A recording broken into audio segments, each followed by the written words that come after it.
Let's acknowledge that we have an urge to constantly upgrade and we need to pull on that urge and control it. Second, we need to eliminate programmed obsolescence. That's been something that companies have been doing for years, and we've got to get rid of that. And people are pushing back against that so that basically products are not just designed to have a limited lifespan, but so that we can keep buying, but can actually last longer. That's what sustainability evangelists do. They push back against making goods obsolete before their time because there's no way for us to repair, reuse, recycle, or repurpose them.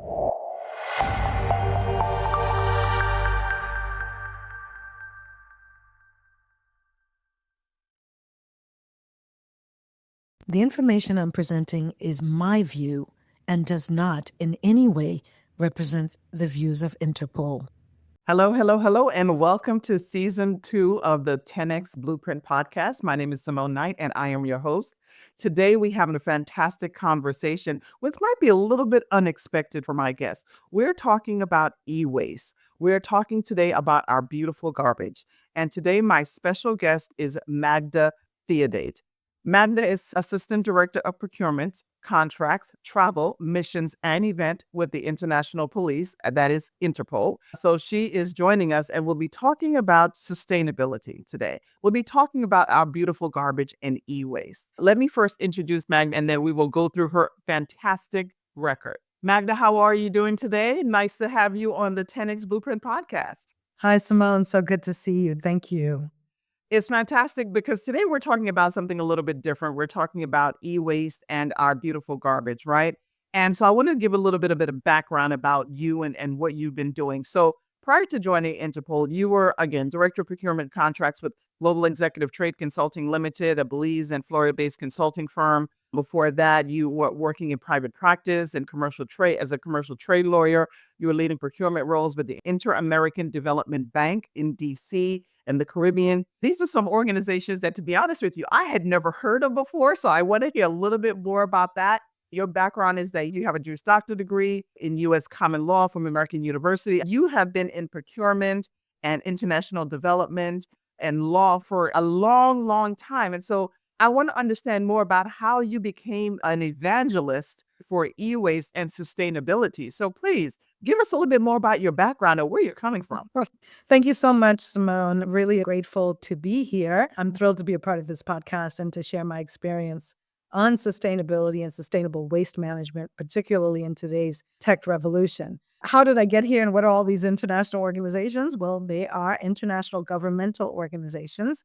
I have always been one who believed that government has a responsibility to its citizens, not just because we pay taxes, but because we have elected officials that represent us, and we need governance in order to have a properly functioning society. So I believe government has to keep certain promises that it makes to its citizens, and international governmental organizations allow those promises to become reality on a global stage. So the entities that you've mentioned, such as the Inter-American Development Bank, focuses on financing social and economic development in the Americas. The World Bank focuses on financing social and economic development. And I have always worked in that area because that's what I really believe in. And certainly Interpol, the International Criminal Police Organization, does the same, but specifically on fighting crime globally. Fantastic. Now, as I said, some people who are so used to this podcast being very tech focused might be wondering, why are we talking about our beautiful garbage? Why are we talking about environmental impact and waste? And the reason, folks, is because of e-waste. Because as we grow in our usage of technology like artificial intelligence and all of the required computing capacity and space and energy required, we have to think about the end of cycle of some of these devices, right? We have to think about from birth to death, how do we put these tech things to bed without impacting the environment even worse than it already has been right now? So that's why we have Magda on today's podcast.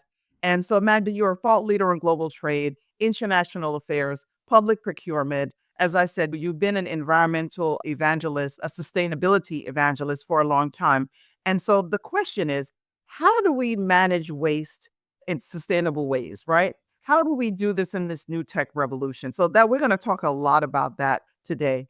And just to kick off the conversation, I want to share a story about a project that I worked on many years ago, which I think really goes to the point of today's conversation. I was decommissioning a facility many years ago, and this facility had about 120 people that were working there. And we had to move all of these people out, and we had to completely empty the facility, which had been rented for about 20 years. So imagine 20 years of people working in a space. Think about all the documents, the furniture, the technology equipment, the servers, the things that were in storage. We had to do everything. And at the end of the day, we had to relocate these people, take everything out. It took a few months to get this done, and seven dump trucks of old equipment, of furniture, of rugs, of all of these things. I could not believe what was happening. Now, we did bring things to Iron Mountain for storage that were important. We also brought in shredding machines to shred the things that we didn't need. Then we also went and brought in a waste management company to help us to recycle certain equipment that could be recycled. But at the end of the day, we still threw out a lot of stuff. Where did those things go? What happened to those things? They ended up in landfills. How can we do better? What are your thoughts on that, Magda? Well, Simone, that was a story that many of us probably have had to deal with at some point in our lives or will have to deal with, particularly in the professional world. I think that addressing e waste in particular, the e waste challenge, requires a real collaborative effort, primarily, I would say, between government, business, and consumers. And while individuals may feel a little overwhelmed, I believe that even small actions like repairing a device before replacing it, or passing it down to your younger sibling for a few years, maybe researching responsible recycling options, or even supporting businesses committed to sustainability. I think all of those things make a difference. But we've got to act collectively to create a more sustainable future for the tech revolution. So that, I hope, is what we're going to talk about next. Absolutely. When I think about this, how many of us have an old cell phone, right? Old laptops, old electronics at our homes. I know I do, right? So some of us are able to take them to places like Best Buy to recycle, and some of us just have them stored in a cabinet, right? You have that old laptop. So let's talk about what people should be doing when they're ready to remove some of these things from their homes and go for it. So what are your thoughts there? What happens when we throw them out, and what should we be doing? Thank you, Simone. Those are great questions. How many people have old cell phones, laptops, or other electronics at home that they just don't know what to do with, right? What about unused clothing and accessories? We all have that one drawer, the one that seems to have everything old in it, where old phones go to die or to retire, maybe a digital camera from like who even knows when, and a million charging cables. Well, it turns out we're kind of sitting on a problem way bigger than just clutter. It's like really sitting on a treasure chest. All those discarded gadgets, well, guess what? They're full of valuable resources. It's not like we're actually throwing away treasure in a way, right? We're talking about gold, copper, even those rare earth elements like lithium. These things are used to make the latest gadgets, and the latest and greatest tech majoritarily comes from Mother Earth.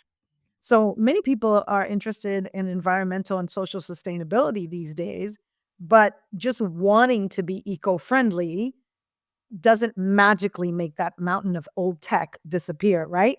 When you want to talk about impact, I think the first step is really realizing how big is the issue really? Your audience may be asking, is this really a problem? I'm doing my part to be more sustainable. You're doing your part. My neighbors are doing their part. Isn't that enough? I don't know that it's enough. When I think about recently, for instance, we have a huge tech company, multi-billion dollar global tech company that literally just bought a decommissioned nuclear energy facility. Now, they didn't buy it because they're going into nuclear energy. They bought it for the space. And they have also bought it because it's very well protected from natural disasters and so forth because of just the nature of that business. So it's great that they're reutilizing the space and they're really upscaling it, which is amazing. But at the same time, think about the fact that they needed that much space for the servers. This is what's necessary when you're looking at bringing in technologies like AI and even quantum computing, which is coming in the future, all of the space necessary to power this tech revolution. It requires physical land space, and it requires a lot of energy, and it requires a lot of rare earth metals, a lot of equipment, and things that will eventually have an end of life, right? So, what is the environmental impact of this type of tech waste? I know that there was a Chinese retail company, e-commerce company that got in big trouble because people were saying that they are perpetuating a lot of waste just in their packaging of clear plastic bags that they use to send their clothes to people that have purchased them. And a lot of Right. these clothes are considered more like one-time use, right? And so Right. people are throwing these things away. And so they got a lot of negative press as a brand as a result Right. of their lack of sensitivity to retail waste. So, what is the economic and environmental impact of some of these things? I think those are great questions. And when we want to talk about the scale of the problem, we can start with respected institutions such as the United Nations.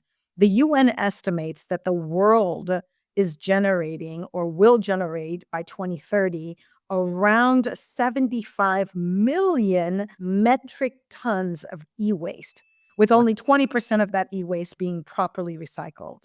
And then the remainder is going to be incinerated, landfilled, or dumped in the environment, which of course leads to toxic chemicals contaminating the soil, the water, and the air we breathe. Of course, the loss of valuable resources, as I mentioned earlier, copper, gold, silver, these are all part of the electronics that we are creating today. Greenhouse gases, of course, those are emissions from the production and disposal of our waste. So, the new tech revolution, driven by the Internet of Things, artificial intelligence, and other emerging technologies, it's transforming the way we live and the way we work. But that rapid transformation is also resulting in a staggering amount of electronic waste. I don't know if you saw that Tesla introduced its new robotics, Optimus, just last week, along with more electronic cars, an electronic van, very exciting, very modernistic tools. However, how are we going to manage e waste of robots? What happens if I don't want to use my robot anymore? I want to get a new one or upgrade. Does Tesla take it back? Do I just put it out on the curb for the local waste recycling to pick it up? I don't know. And Mm, neither do many of your audience members. And I mhm, think that's what we have to talk about today. Not just what private sector is doing, but also what a country's doing. If we look up the kind of biggest polluters, if we can call them that, the mhm, United States is on the list, China, India, these are big countries because they're polluters, not just because they want to be polluters, but because they have big populations, mhm, right? mhm, Top three populations in the world. And so if we look at the numbers around those populations, then we have to put responsibility with those governments as well. I mentioned earlier that to address any problem, we need a multifaceted approach, but we also need a collaborative approach where consumers have responsibility. It's nice if each of us individually are taking responsibility and trying to make appropriate choices to support sustainability. But we can't do it all. And our impact is different than the impact a government or a country would have, right? So places like India has introduced an e-waste management rule back in 2023. It said, look, the country's got to reduce its e-waste, or at least the process of properly disposing of electronic waste has to be regulated. mhm, So they came up with an e-waste management plan. Reduce, reuse, recycle, and dispose are the four pillars of that e-waste management plan. China has a very ambitious goal to recycle half of its electronic waste by 2025. And of course, with such a huge population, they're expected to have 6 billion used mobile phones by that date. And e waste has really emerged as the fastest growing waste stream, not only in that country, but in others. And in the US, the Environmental Protection Agency also has been encouraging the recycling, particularly of laptops, because there are millions of them in the US, and that saves the energy equivalent to the electricity used by more than 3,500 homes in the US yearly. So there are activities being done in each country, but there are also responsibilities that each of us have. So now, in your introduction, when I was saying that you, in your current role as Assistant Director for Procurement, Contracts, and Travel Missions at Interpol, right? When I first read the word missions, Mission Impossible came to my mind. People out there jumping out of planes and doing things like that. But you explained to me something that I did not understand, that Interpol is involved in missions having to do with procurement and exactly what you just said, that life cycle of different products. Can you talk a little bit more about that? Because I think what you just talked about, what countries are doing with recycling programs, is under that umbrella of missions. Sure. A mission really normally is travel related to an economic and social development goal, typically. And it's a term used a lot in international governmental organizations, not well known outside of that sphere, but it is properly used in those spaces. So, yeah, that's what a mission is. There's also another connotation, as you said, people are kind of jumping out of planes of Mission Impossible. I won't say that's not true. I will simply say that that is a part of what missions are. It's not all Tom Cruise and his team of tech people here. All right. So when you talked about what China is doing, which is amazing, India, the United States, some of the countries that have the biggest share in the potential e-waste. So when you think about what needs to happen, that's what we're doing from a country perspective. What do you think are the responsibilities of a business? The businesses that are creating this e-waste, like you said, Tesla and this introduction of new technologies. What is a company like Tesla's responsibility to help us as individuals do better when it comes to getting rid of our new Tesla robot? Look, I think that Tesla, like many organizations, is taking sustainability very, very seriously. And also, frankly, there's an economic component to sustainability. Being able to reuse the materials that went into new products, get consumers to bring them back and then recycle them and repurpose them is actually a benefit to the company. It saves billions of dollars potentially over certain lifespans of products because you're able not to have to go source new goods to be able to create new products, but rather to use existing goods or existing components to create new products. So there's always an economic to that as well. I think that you asked the question, what are companies doing? I think companies are doing a lot, but first we've got to acknowledge that we've got to control our urge to constantly upgrade. I think that's one thing that companies are counting on. And that's why they invest in programmed obsolescence. Basically, for those who are not familiar with that, it means products are designed to have a limited lifespan to keep us buying new things. I'm not sure that that is the way all companies are going, but many companies have indeed done that. Have you noticed how you may have a second generation iPad and then you go to update the software and it says, oh, sorry, this iPad is not meant to have an upgrade with the software. So then you're in a position where you can't even use it, even if you wanted to just keep upgrading. I think there's a lot of different things happening in the global corporate space to invest in a multifaceted approach and solution to management of waste. And those include circularity. I'll talk about that in a moment. Recycling, yes. Education and awareness. And of course, other aspects that incentivize clients and consumers to act responsibly in their consumption. Okay. But Simone, you asked me something earlier. You asked me about different types of waste that are affecting our planet and how and what we can do about that. And I'd like to, if you don't mind, speak a little bit to kind of two other big areas of waste that consumers need to be mindful of if conscious and caring about our planet and our environment. And those are food waste and retail waste, Mhm. right? Mhm. Yeah. Big Food areas, big waste is areas.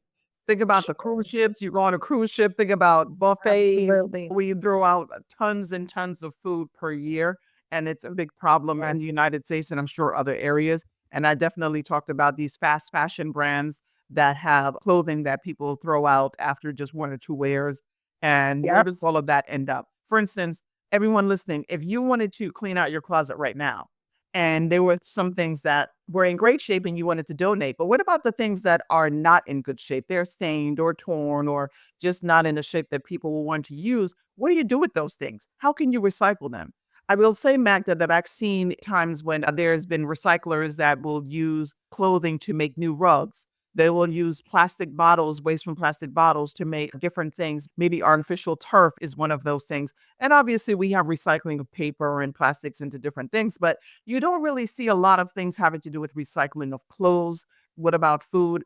I know that we've got food banks. I know that sometimes there's some things that you can use with farm animals, but I don't know that these things are well ingrained in our society, that we as individuals really know on a regular basis what to do with these things. So please share with us some things that we can do to take a more active role in this idea of not drowning in our beautiful garbage. I think you're right. Those are very good observations. The first thing is to, as I said earlier, you always need to understand exactly the scale of the problem. So, for example, for food waste, it's often overlooked despite being a major environmental issue because, in fact, people associate it more with an ethical issue than an environmental issue, an ethical issue related to hunger. But there are environmental consequences to food waste. Globally, about a third of all food produced for human consumption is wasted. And the amounts that we see in the US, for example, 30 to 40% of the food supply is thrown away. The average American individual wastes approximately 220 pounds of food annually. That's a whole lot of waste. And while food waste is often seen as primarily an ethical issue, the environmental consequences are very concerning. They have a profound impact on the ecological system and the climate. For example, greenhouse gas emissions from food waste, it's not just the food itself that's lost, it's everything that went into producing, packaging, transporting the food Right. that's also lost, you see? And when that food ends up in landfills, there's a staggering release of greenhouse gases. You've also got agriculture's carbon footprint on food. That's food that's never even eaten.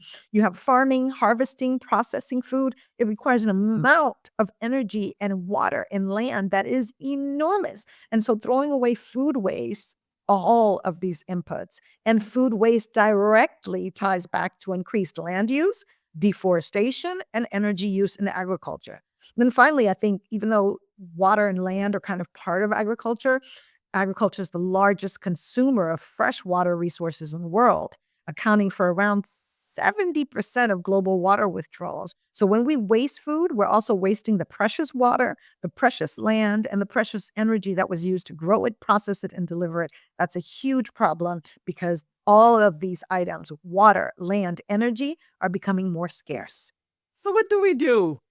I think there are a lot of things that we can do. First of all, I think addressing food waste is not just about reducing the environmental and economic damage. It's also about creating a kind of more just and sustainable global food system. Number one, reducing food waste at the source. Food farming plans are important. You don't just source as much as you can. You need to leave some for the rest. So food farming plans that address reasonable needs of the communities that are around the farmers first, and then partnerships with business and local agencies, incentivized by tax breaks, by zero interest loans, by subsidies. Those are things that we don't like to hear, particularly if we believe the government should be less involved in our lives and than they are. But in reality, you need government to take those actions. Of course, donating surplus food is also something. If you have excess food, donate to local food banks or organizations. In the US, there's a law called the Bill Emerson Good Samaritan Act, and that will shield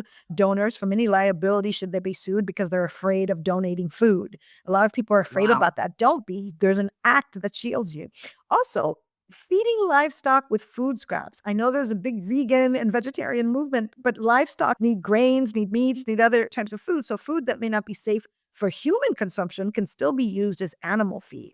And then, of course, educate and standardize. One of the largest misconceptions that lead to household food waste, for example, is confusion over expiration dates. Many people throw out what is perfectly good food because they've misinterpreted best buy Right. or sell by dates. That's different. And manufacturers need to do a better job of making sure that there's standardization across how they label food. And governments and companies can help by helping to standardize those labels as well through legislation or through their own initiatives. And then finally, I would say for food waste, support food redistribution programs.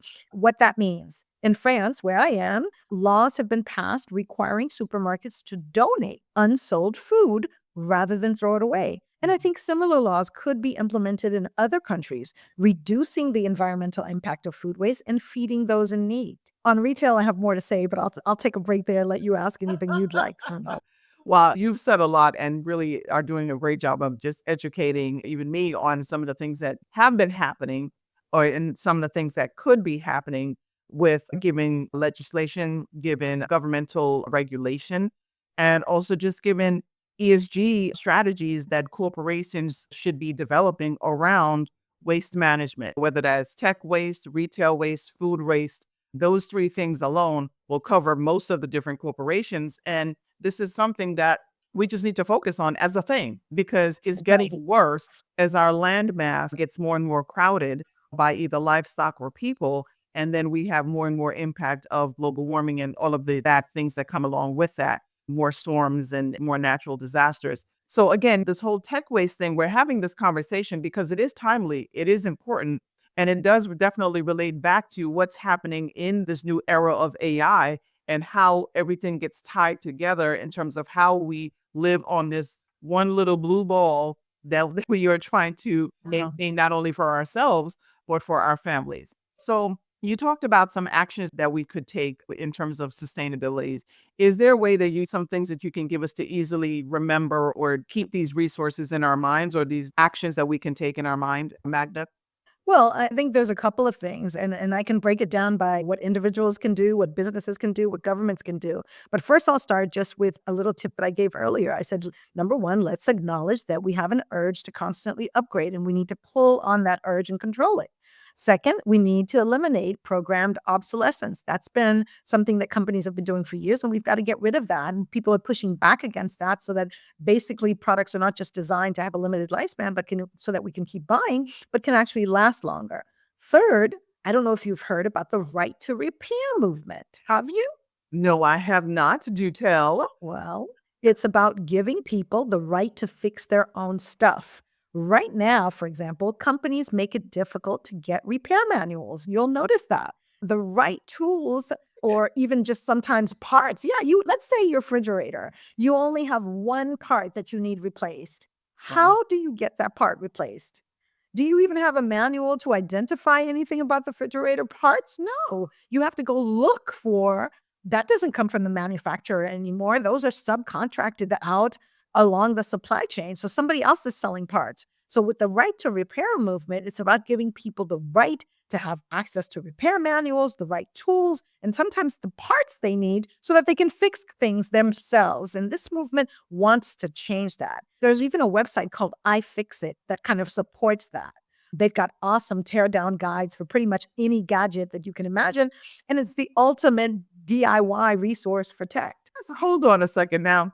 I remember seeing something recently that, let's say, one of the biggest cell phone manufacturers no longer sends the manual with the new phones. I saw that and I thought, oh, okay, well, probably a lot of people just have their manual sitting in their home in the box and they never took it out. They don't do anything with it. And so they decided, hey, why are we spending money on sending this manual? Why not just give them something where they can go online and find the manual should they need to do so? What about that? That seems like a good way to, reduce the paper usage, reduce waste. People are not going to use the manuals. If they wanted, they can go online. Well, what about that? That seems like the right thing to do. I agree. And many companies are taking the right actions, and making manuals available online is one of them. But they need to say that in the packaging that although we're not including the manual, please look online. You have free access to it on our website. Having people guess that the manual is there or making it difficult to find the parts numbers or that the manual itself is something that some retailers or manufacturers play with. And we need to push back against that. And that's what sustainability evangelists do. They push back against making goods obsolete before their time because there's no way for us to repair, reuse, recycle, or repurpose them. Wow, I will tell you, well, I guess it's something I didn't really think a lot about. And that's probably just because of how I think, because I'll give you an example. So, my daughter had a computer that was getting very slow, but still wasn't old. It's just that it didn't have a lot of memory when we initially bought it because she was very young and she didn't really need a whole lot at that time. So, my husband was like, okay, well, let's get a new one. And I thought, wait, no, pause. All we need to do is upgrade the memory. So, what I That's did right. is I went online and I found the DDR, the RAM that you basically can take out of the motherboard and pop in one that is a higher rated in terms of speed and storage capacity. So I went with my screwdriver, I took the back off that laptop and did all of that and put it in. She's looking at me like, okay, I can't believe you're doing this. And I'm just thinking, well, why wouldn't I? Right. But again, folks, remember, I'm an engineer. So these are the kind of things that I know it's available. But most people would not do that. They would not attempt. They would That's just true. basically toss a laptop and buy a brand new one. Right.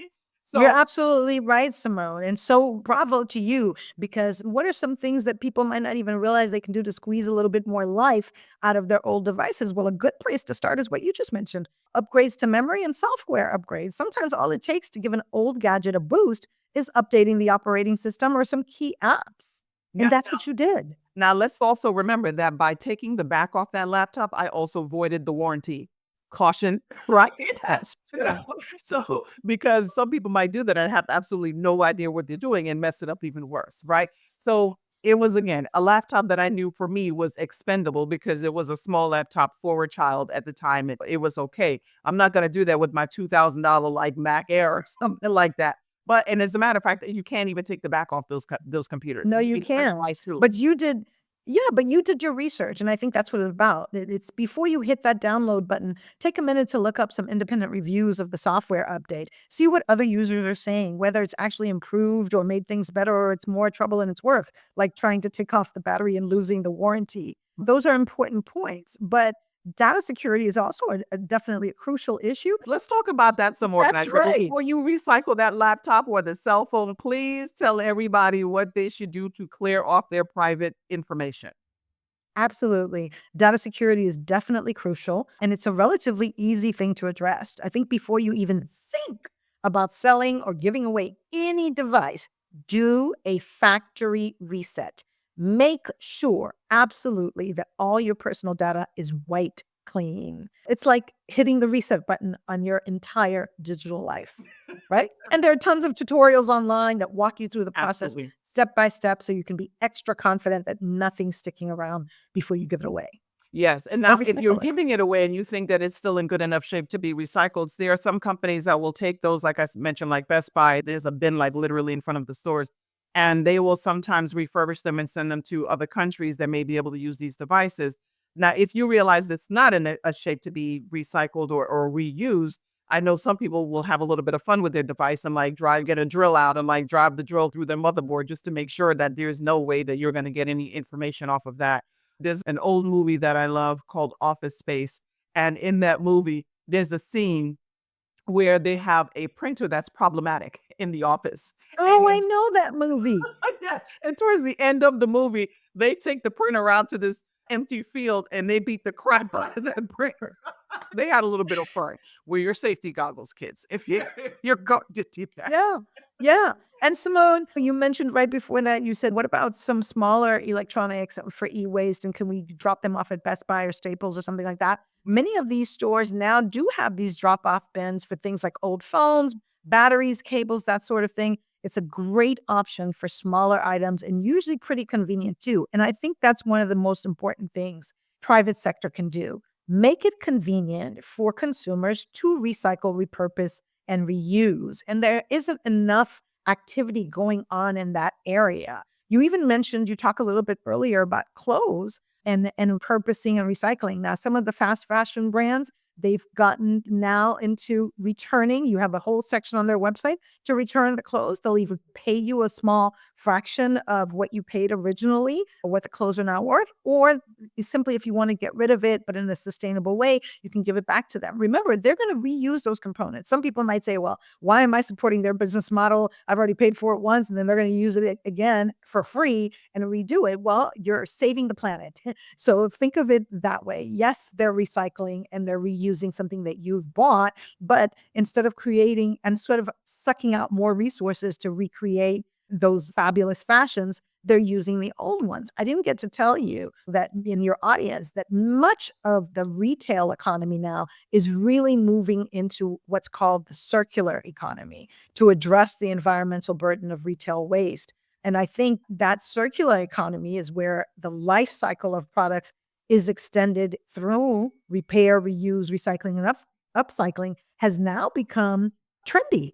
So you've got clothing rental services like Poshmark, exactly, Rent the Runway. You've got secondhand online markets like Poshmark, Depop, ThreadUp.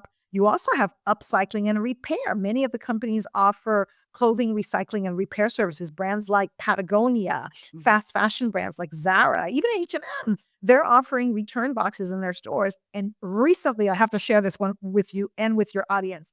Never was I more shocked. I went into a major retail shoe store recently, and they are offering rental of shoes. You can rent the shoes on a monthly basis. You can rent the shoe for up to 30 days for a flat fee. You bring it back in good condition, and then you can just rent another pair instead of buying.